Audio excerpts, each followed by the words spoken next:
Bijouterie Santia, mividy volamena, Galerie Arena Antanimena, box 15 sy box 37.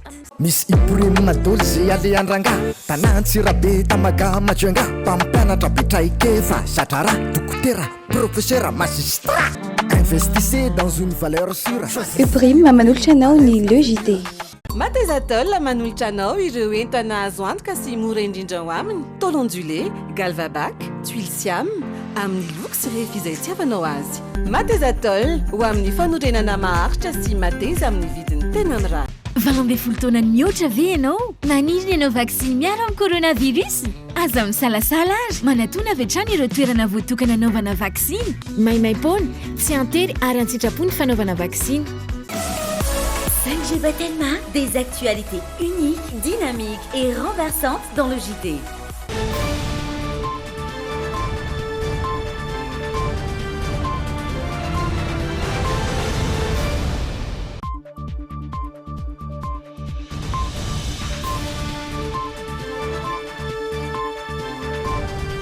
Sabotsy 10 martsa 2020 sy 2020 miarahaba indray tompolasy tompoko vavy tonga soa atao anatin'ny logité manasanao ampanajana anaraka ny fampahalalam-baovao hatramin'ny farany.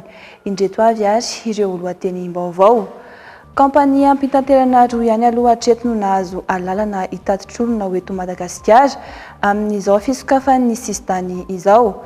Afaka mandray sidina mivantana avy any La Réunion ny seranam-piaramanidina Ambalamana sy Toamasina ankoatra ny Ivato sy Nosy. Tsy anaiky lembenana ireo olona nampiasa vola sy namokatra tetikasa niarany asa tamina orinasa iray teo Akazomanga. Nanambary orinasa io fa matiantoka taorian'ny fitsiriana anatiny natao. Mitotongana ny sehatry ny fampianarana ho ny syndikan'ny mpampianatra sy ny mpanabe eto Madagasikara mankalaza ny 2020 taonany. Iady izy ireo mba ametrahana tokoa fa ny fanabeazana no antoky ny fampandrosoana. Ny atao nandritra ny 4 taona ny fampidirana mpianatra ho mpitsara na mpiraikitra raha teny anivon'ny ENMG ho fanamafisana ny ady amin'ny kolikoly. Mpianatra vaovao 120 indray no raisina anaraka fiofanana ho mpitsara sy mpiraikitra raha.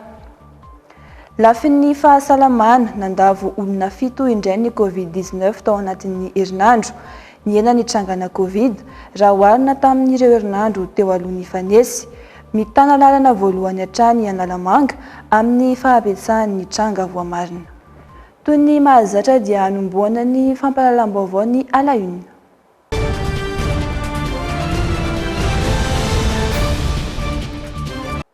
Niverina ny sokatra nanomboka androany ny fivezivezena makany ivelany araka ny tapaka tamin'ny filan-kevitry ny minisitra.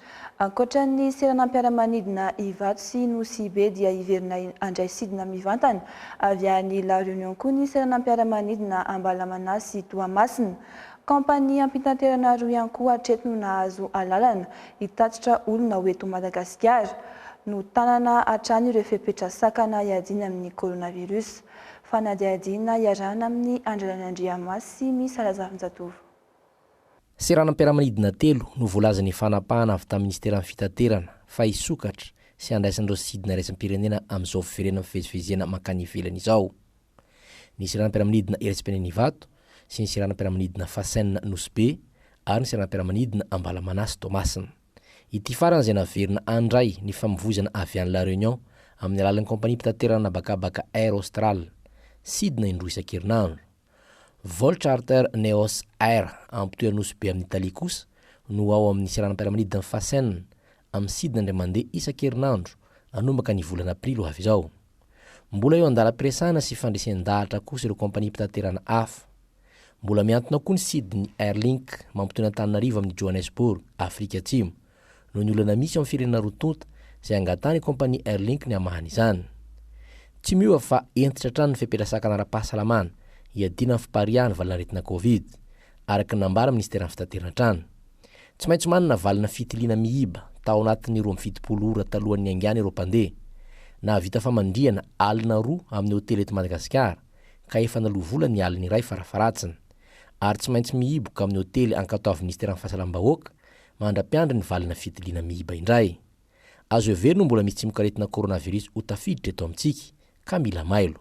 Ampitsivina fa ny coronavirus aloha hatreto aloha no anisan'ny namoan'olona betsaka indrindra maneran-tany. Misy ny olona maty tamin'ny ady lehibe faharoa fa mbola betsaka noho izany tamin'ny ady lehibe voalohany, fa mbola betsaka noho izany tamin'ny ady lehibe faharoa. Nisy izany pesta zany taloha fa ity izany betsaka indrindra. Ka raha mbola misy firenena na iray aza mbola misy coronavirus dia mbola mitanina foana tsika manaova vaksiny dia azadininy ary vavaorona isak'izay mivoaka ny trano. Manameloka ny fepetra ampiarin'ny fanjakana ho tsy misy ifandraisana valina retina akory ny vondron'ny mpandraraha eto Madagasikara, GEM, sy ny Confédération Fizahantany eto Madagasikara. Ireto farany izay mangataka ny fivoahan'ny lanitra gasikara tanteraka. Velon'ny taraina ireo mpampiasa vola sy mpamokatra tetikasa niara-ny asa tamina orinasa iray teny Akazomanga. Rehefa nahazo tombony tamin'ny vidin'ireo tetikasa ilay orinasa dia nampanao fitsiriana anatiny ary nanambara fa matiantoka ka nandefa tatra tany amin'ny fitsarana misahana ny varotra. Tsy nanaiky lembenana ireo mpampiasa vola sy mpamokatra tetikasa fa nametraka fitoriana amin'ny tokony amerenana n'ireny volan'izy ireo. Fanadiadiana iarana amin'ny Andrianandriamasy misy Razafinjatovo Adrano. Nampanao fitsiriana anatiny na audit ity orinasa iray misehatra amin'ny fampitram-bola mitovy na pré-participatif teny Akazomanga ity ny 12 Janoary teo. Nanambara tena ho maty antoka izy ny 9 volana Febroary anandefa tatitra na fitsarana misahana ny varotra. Paikady alana fandoavana n'ireny volan'ireo mpamokatra tetikasa mpampiasa vola nefa izany hoy izy ireo ka natonga azy ireo ivondrona sy nametraka fitoriana tena fitsarana. Tsy ahivina kely ato fa olona 2000 investisseurs ny tao amin'ny miaraka. Environ 10 milliards d'ariary ny volany amasen'ny miaraka tamin'iny taona 2021 iny.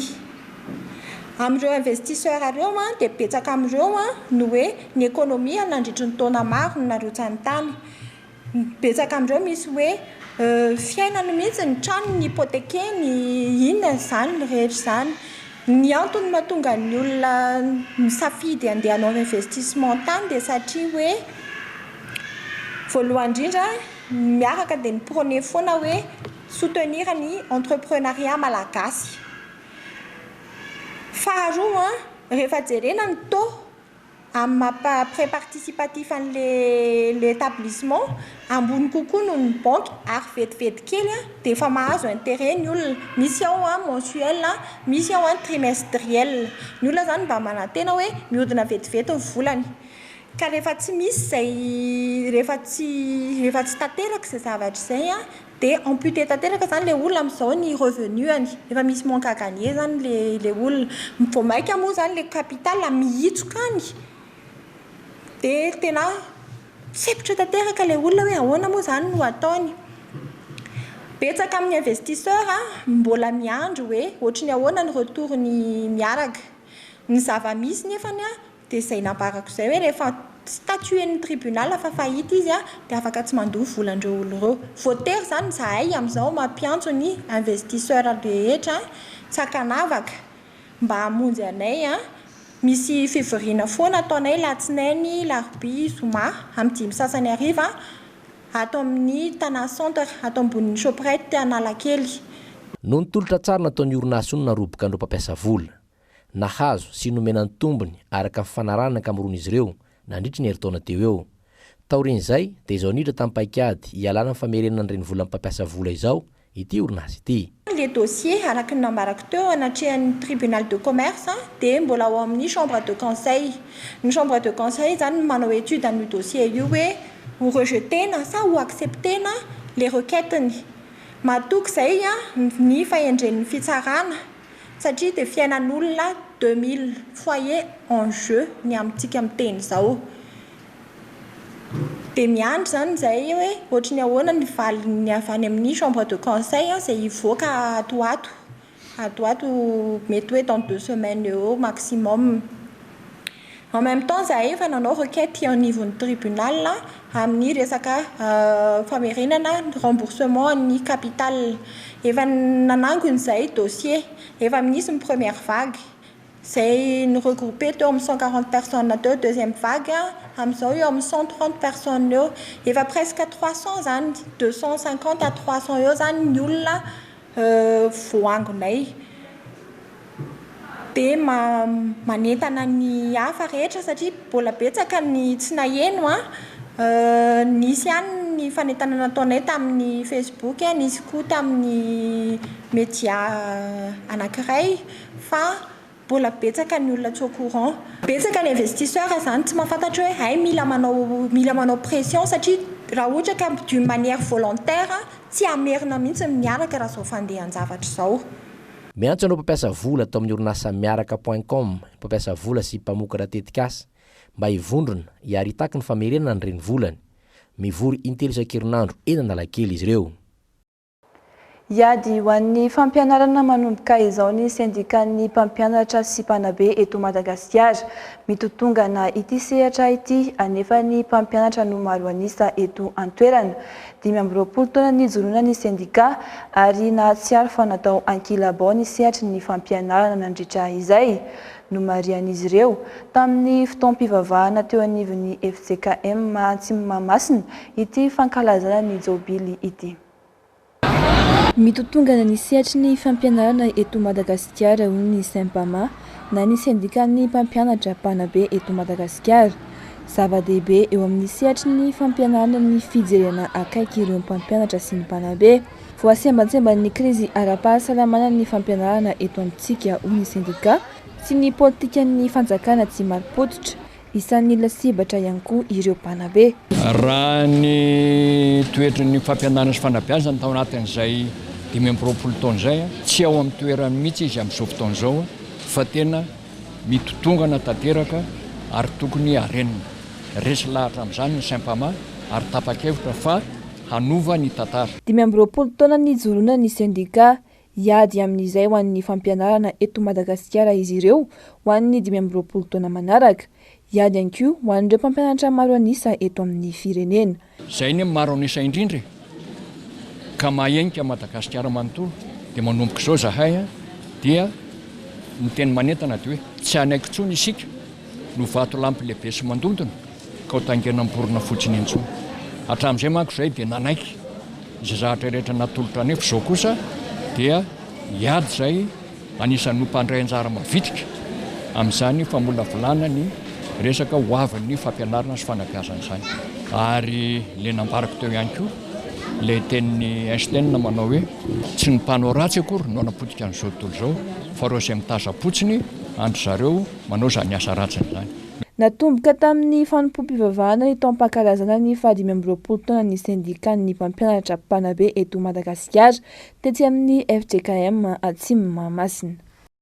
Nampatsiahy ny Ministeran'ny Fampianarana ambony sy ny fikarohana ara-tsiansa fa ifarana ny zoma 12 Martsa 2024 izao amin'ny 9:00 ny fisoratana anarana ho an'ireo hiatrika ny fanadinana baccalauréat ankapobeny sy ny teknôlôjika ary ny teknika sy arakasa. Ny 10 Janoary 2024 teo no efa nanomboka izany teny amin'ireo sampandraharaha miandraikitra ny fanadinana baccalauréat isaky ny université tsirairay fanampanazavana. Efa nanomboka tamin'ny 10 Janoary 2024 teo ny fisoratana anarana ho an'ny hiatrika ny fanadinana baccalauréat ankapobeny sy ny baccalauréat teknôlôjika ary ny baccalauréat teknika sy arakasa teny amin'ireo sampandraharaha miandraikitra ny fanadinana baccalauréat isaky ny université tsirairay. Nampatsiaraka izany ny Ministeran'ny Fampianarana ambony sy ny fikarohana ara-tsiansa fa ifarana ny zoma 12 Martsa 2024 izao amin'ny 9:00 izany fisoratana anarana izany. Ny saram-pisoratana anarana ho an'ny mpiadina tolotry ny sekoly dia 5,000 sy 2,000 ariary. 5,000 ariary kosa ny an'ny mpiadina misoratena ary 2,000 ariary ny an'ireo mpiadina teratany vahiny mianatra eto Madagasikara. Tsy ahivina fa ny daty ny alatsinainy 20 ka hatramin'ny zoma 20 Jolay 2024 no hiatrika ny fanadinana ny mpiadina baccalauréat ankapobeny. Ny baccalauréat teknôlôjika sy teknika ary arakasa kosa dia ny alatsinainy 20 ka hatramin'ny zoma 20 Jolay 2024 ny andiany voalohany, ny alatsinainy 20 ka hatramin'ny alakamisy 20 Jolay 2024 kosa ny andiany faharoa. toy ny tamin'ny taona 2024 ny baccalauréat ankapobeny dia mitsinjara toy izao hatrany. Ny série L dia misy ny option A1, option A2 ary ny option L. Ny série S dia misy ny option C, option D ary option S. Ny série OSE kosa dia misy ny option OSE na organisation société économie. Ho an'ny baccalauréat teknika sy arakasa kosa dia misokatra amin'ny ity taona 2024 ity ny sokajim-panadinana tourisme, hôtellerie et restauration. Anisan'ny fanamafisana ny ady amin'ny kolikoly eny anivon'ny fitsarana malagasy ny fampitomboana ireo mpianatra vonona hiofana ho mpitsara sy ho prakidrara. Amafisana ihany koa ny fahaizana efa ananany ary beazina ho mendrika ka anandratra avy ny asin'ny fitsarana malagasy izy ireo. Efa taona izay ny ENMG sekolim-pirenena manofana ho mpitsara sy ho prakidrara no tsy nikarakara fifaninanana ahafahana miditra ao aminy. Izany indrindra no nahatonga azy ireo nampiditra mpianatra miisa 120 izay niatrika fifanana ny taona 2024 iteo satria izy ireo no anisan'ny ho avy ny tontolon'ny fitsarana. Fanadiadiny. Anisan'ny sehatra anjakan'ny kolikoly indrindra ny fitsarana. Miainga avy amin'ny fandraisana ireo mpianatra ho mpitsara ka hatrany amin'ny fiofanana sy ny fanatanterahana ny asa dia manjaka hatrany ny kolikoly. Teboka iray anisan'ny ahafahana mampiena izany kolikoly eo anivon'ny fitsarana izany ny fanatsarana ny fampianarana ho an'ireo mpianatra vaovao vonona ny hiatrika ny fiofanana ho mpitsara sy ho prakidrara. Ampitomboiny izy ireo ary amafisina ny fahaizana efa ananany. Beazina ho mendrika ka hanandratra avy ny asin'ny fitsarana malagasy. Izany indrindra no nahatonga ny sekolim-pirenena manofana ho mpitsara sy ho prakidrara ENMG nikarakara fifaninanana ahafahana miditra ao aminy tamin'ny taona 2024 iny. Ka mpianatra 120 no voaray tamin'izany rehefa tsy nisy fifaninanana nandritra ny 4 taona. Amin'ireo mpianatra 120 ireo, ny 140 no manao ny filière judiciaire, ny 20 manaraka ny filière financière ary ny 20 hafa kosa ao amin'ny filière administrative. Roa taona ny faharetan'ny fianarana ka ny taona voalohany dia ao amin'ny sekoly ary ny herintaona farany dia miompana amin'ny fiofanana eny amin'ny sehatra arakasa na stage. Ankoatra izay dia misy ny fanavaozana sy fanatsarana entana eo amin'ny fampianarana ho an'ireto andiany 124 ireto. Raha ny fanazavana dia niavaka ity andiany ity noho ny fahadiovana tanteraka teo amin'ny fanadinana. Tsy nisy ny kolikoly raha nambara ny tali jeneraly ny ENMG. Anisan'ny songadina ato anatin'ny actu ny vaovao eo amin'ny sehatra iraisam-pirenena sy ny vaovaon'ny fahasalamana.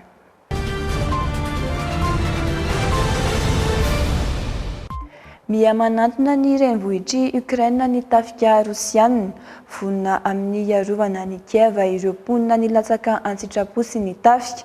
Nampitsahatra ny fitifirana kosa i Rosia tao Mariupol sy Volnovaka mba ahafahan'ireo sivily mivoaka. Mivory fanontelo indray ihany koa ny filan-kevitry ny filaminana ao amin'ny firenena mikambana. Mitohatra kosa ny ady any amin'ny fatra avaratry Ukraine. Fanampanazavana. Ils laissent derrière eux un pays en guerre. Folo andro izay no nisian'ny ady eo amin'ny Rosia sy Ukraine.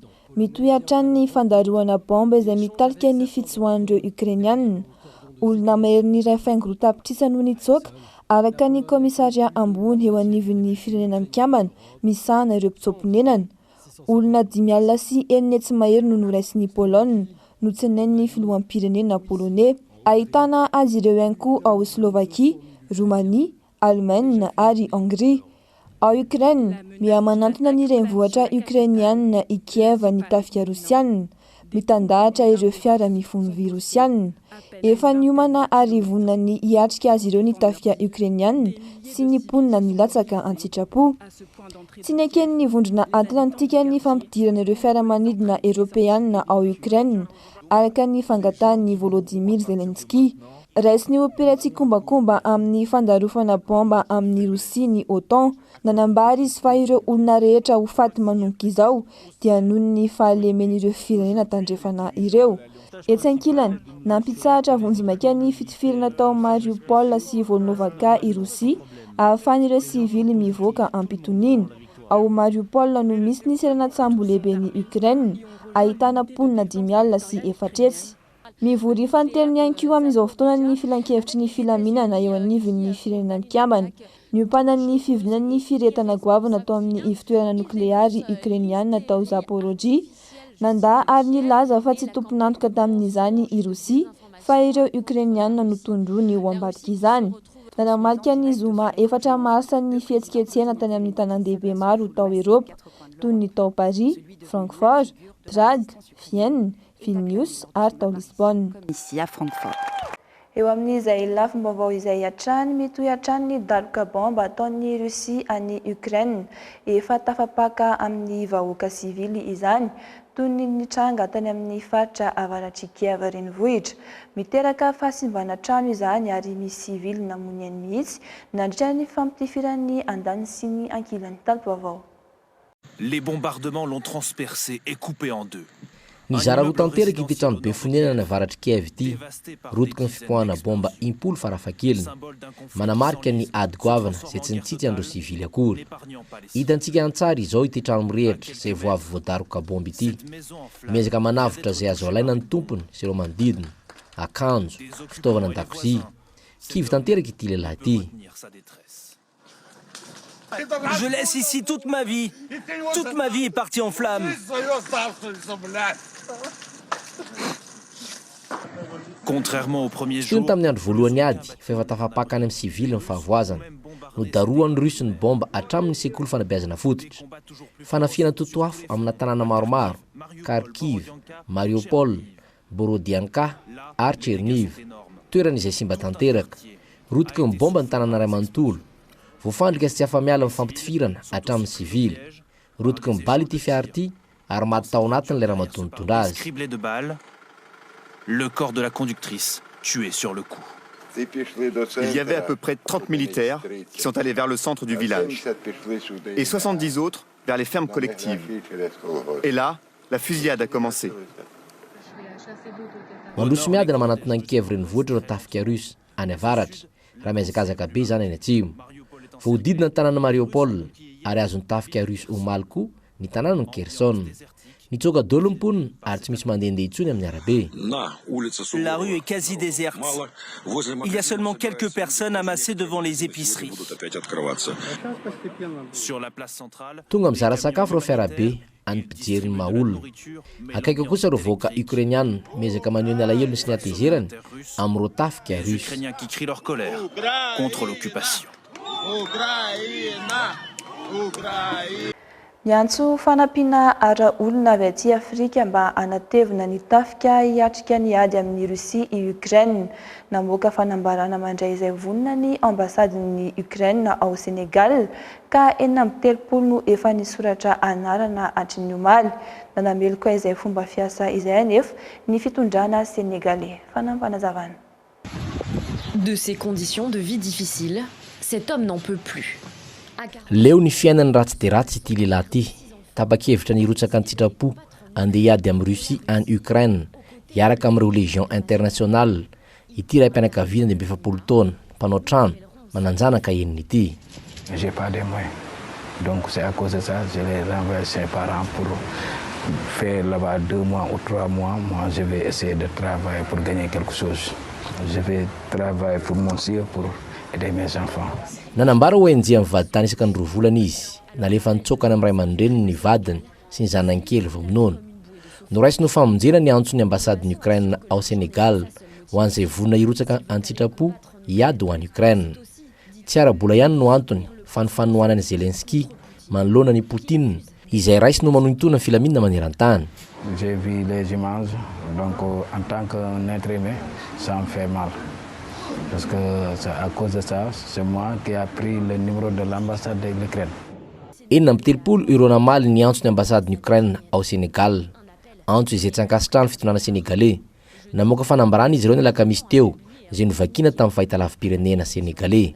Le ministère a invité instamment l'ambassade et cessé sans délai toute procédure d'enrôlement de personnes de nationalité sénégalaise ou étrangère à partir du territoire sénégalais. I Sénégal izay tsy mbola nanambara ny heviny manoloana ny fanafihan'ny Rusy any Ukraine. tsy mifidy izy ireo tamin'ny fifidianana izay mikarakara ny firenena mikambana ny talata teo. Na izany aza dia mitakina na tsarina fampiasan-kery ataon'ny Russie i Sénégal. Elle exigeait que la Russie cesse immédiatement de recourir à la force contre l'Ukraine. Mitombo hatrany ayay amin'ny mety hidinany tany fandrosoana ao Chine indrindra ny lafiny ara-toekarena noho ny varitina Covid-19 mbola miparitaka any an-toerana amin'izao fotoana sy ny fiantraikan'ny ady ao Ukraine. Izay no nambaran'ny Prime Ministre sinoa androany nandritra ny fivorim-be isan-taona nataon'ny fitondrana komunista. Tanjon'izy ireo ihany koa anefa ny ahatratra fitomboana hatrany amin'ny 5.5 na 900 amin'ny taona ity, izay tany sambany indrindra ho an'ny Chine hatramin'ny fiandombon'ny taona 1970. Nambaran'ny Prime Ministre lehibe ny gouvernemanta ao Chine, Li Keqiang, manoloana ireo solombavambahoaka manodidina ny 3,000 fa tokony ahatratra 900 farafaharatsiny 5.5 ny tany fandrosoana any Chine amin'ny taona 2022 ity. Na izany aza no tahanisa tamin'ny fandrosoana ambany indrindra ho an'ity firenena lehibe ity hatramin'ny fiatombohan'ny taona 1970. Manay mafy izy ireo no ireo olana hatrehan'ny firenena maro maneran-tany ankehitriny. Anisan'ny mbola miady tanteraka amin'ny fiparitany vanaretina Covid-19 i Chine. Mbola mianaka any an-toerana ny variant Omicron, anisan'ny vomafy indrindra amin'izany i Hong Kong amin'izao fotoana. Tsy maraka intsony araka izany ny fanarenana maneran-tany ary tsy misy fiatonany fiakaran'ny vidin'entana ka mahatonga ny tontolo ara-toekarena mikorontana. Sarotra araka izany ary tsy azo antoka ny ampitombo ny tahan'ny fandrosoana indrindra ao amin'ny lafiny toe-karena ao Chine ho iatrany ny Prime Ministre izy ireo na dia nampiatra ny politika zero Covid azy i Chine miara-miaina miaraka amin'ny Covid tsy misy fanarahana ireo fepetra sy sakantsakana. Ankoatra izay, atahorana ihany koa ny mety ho fiantraikan'ny ady ao Ukraine amin'izao fotoana hipaka amin'ireo firenena hafa toa ny Chine ho iatrany ity Prime Ministre sinoa ity. Manoloana ny fivoaran'ny varitina Covid-19 eto Madagasikara, toy izao indray ny antontanisa ofisialy avy amin'ny Ministeran'ny Fahasalamam-bahoaka. Nidina ny isan'ny tranga vaovao tao anatin'ny herinandro ny 9.30 marary ny Covid-19 5.7 no sitrana raha 4.20 ireo marary mafy manaraka fitsaboana. Tao anatin'ny herinandro ny 4 febroary hatramin'ny zoma 4 martsa olona 7 no nodimandry. Ny fatra Analamanga aloha no ivon'ny aretina satria ny 4.20 tamin'ireo tranga vao hita no hita tao. Manaraka azy ireo ny fatra Matsiatrambony nahitana tranga 10, 8 tao Vatovavy sy Fitovinany ary 7 tao Alaotra Mangoro. Ho atao amin'ny renivohitry ny fatra Vakinankaratra Antsirabe ny fankalazana ny andro iraisam-pirenena ho an'ny vehivavy ny talata 8 martsa izao. I Manakara no tokony andray izany saingy no ireo takatra ara-potitra-afitrasa taorin'ny fandalovan'ny rivo-doza dia nafindra toerana izany. Viavy miavitse miatrika sy mifanampy taratry ny fitovian-jo antoky ny fampandrosoana lovainjafy izay no lohahevitra entin'ny Madagasikara mankalaza izany ho an'ity taona 2022 ity fanadihadiny. I Manakara no tanan-dehibe saika andray ny fankalazana ny andro iraisam-pirenena ho an'ny vehivavy ny talata 8 martsa niovan'ny fandaharam-potoana satria nafindra ao Antsirabe indray izany. Isan'ny voadona mafy tamin'ny rivo-doza Batsiray sy Eminaty i Manakara, maro ny fototra-afitrasa simba sy mbola ahihana isedra olana. Lohahevitra no safidin'ny Madagasikara amin'ny taom-pankalazana ity ny hoe viavy miavitse miatrika sy mifanampy taratry ny fitovian-jo antoky ny fampandrosoana lovainjafy. Efa nisy sahady ho an'Antananarivo ny famompom-pivavahana iraisam-ponoana natao teny amin'ny chapelle militaire Ampahibe natrehan'ny vadin'ny filoham-pirenena sy ireo ministra vehivavy eo anivon'ny gouvernemanta ary ireo vadina tompon'andraikitra eo anivon'ny filaminana sy ny fiarovam-pirenena. Ny commune Antananarivo renivohitra ihany koa dia mikarakara ny Seiva Talks andian'ny faharoa vehivavy mandray andraikitra amin'ny fampandrosoana maharitra no lohahevitra amin'izany. Fanadihadiana dokavarotra kosa amin'izao fankalazana ny andro iraisam-pirenena ho an'ny zon'ny vehivavy izao dia omena sehatra manokana ireo vehivavy izay miasa eo amin'ny sehatra anabakabaka ary mandray anjara amin'ny fampandrosoana azy. Ity horonan-tsary manaraka ity dia ahafahantsika mahita vehivavy be herim-po sy fikirizana izay afaka manam-porofo amintsika fa afaka manatratra tanjona izay kendrena ny vehivavy rehefa vonona ara-tsaina sy mahatoko-tena.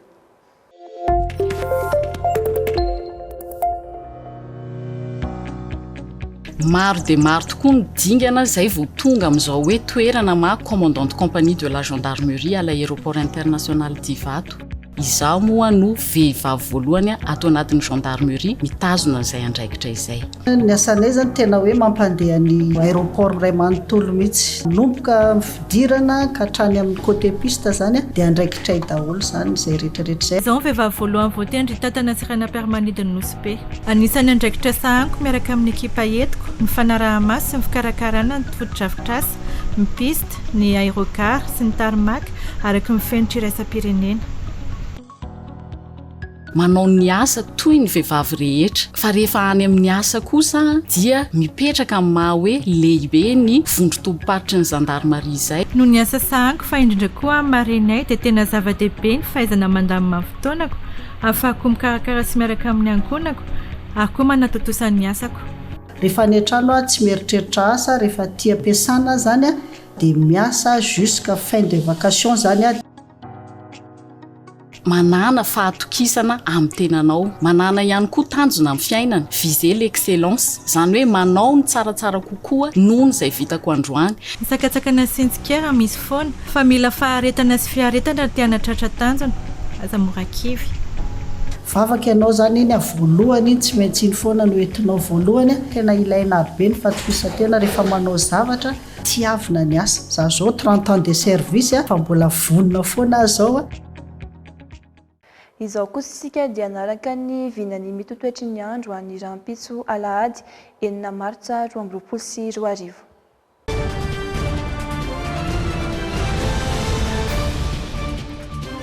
Isantarana ny meteonany amin'ny tampany avaratry ny nosy fandimby ny raona sy ny masoandro an'ny faritra Diana sy ny faritra Sava ary hoarahana orana 20 degré Celsius hatramin'ny 30 degré Celsius ny maripana voavinavina. Ho an'ny faritra Melaky, Sofia sy ny faritra Betsiboka isy ny Rotsakorana raha ifandimby ny raona sy ny masoandro an'ny faritra Boeny 30 degré Celsius hatramin'ny 30 degré Celsius ny maripana voavinavina. Ho an'ny faritra Alaotra Mangoro, Analanjirofo ary ny faritra Atsinanana ifandimby ny raona sy ny masoandro 17 degré Celsius hatramin'ny 30 degré Celsius ny maripana voavinavina. Ho an'ny faritra Bongolava ho avy ny orana raha ifandimby ny raona sy ny masoandro ho an'ny faritra Itasy, Analamanga ary ny faritra Vakinankaratra 14 degré Celsius hatramin'ny 30 degré Celsius ny maripana voavinavina. Ifandimby ny raona sy ny masoandro ho an'ny faritra Amoronmany, Matsiatrambony, Iorombe, ny faritra Vatovavy sy ny faritra Fitovinany ary ny faritra Atsimo Atsinanana 17 degré Celsius hatramin'ny 30 degré Celsius ny maripana voavinavina. Ary farany balika ny masoandro an'ny faritra Menabe, Atsimo Andrefana, ny faritra Androy ary ny faritra Anosy 13 degré Celsius hatramin'ny 14 degré Celsius ny maripana voavinavina. Mifarana hatreo tompo-kilasy tompoko vavy ny logité tamin'ity alina ity misaotra anao nanaraka izany hatramin'ny farany. Manome fotoana indray ny ekipan'ny sampana fampahalalam-baovao amin'ny alatsinainy. Veloma tompoko.